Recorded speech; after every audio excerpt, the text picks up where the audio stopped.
Tuolla semmoinen guru herra, jota käydään vähän kyselemään siltä, kuka se on ja mitä se täällä tekee. Kuka sinä olet? Janne Teivainen, Aleksterin teatterin tekniikan päällikkönä tässä.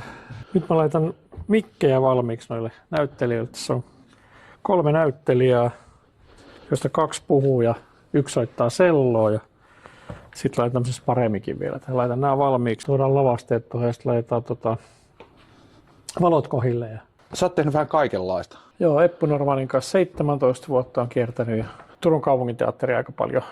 Mikko Koukille, niin Kouki ohjaa, teen valot sille ja just oli palaveri Työvikseen, meidän tekee yhtä juttua. Ja Niin, että sä oot Tommi Kitti, että sä olet joo, siis tanssipuolella Tommi Kitti Kompanion kanssa kierrettiin maailmaa ja sitten tanssiteatteri Zoomia ja mä teen valoa ja videoa ja lavasteita ja niin just. lavastussuunnitteluja ja vähän kaikkea, mitä näyttämällä tapahtuu.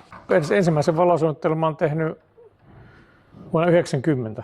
Mutta kun sä aloitit tulit tänne Kansallisoopperan aikaan, niin oliko niin, että sulle sanottiin, että En sovellu alalle. et sovellu alalle? Sain potkut viikkoa vaille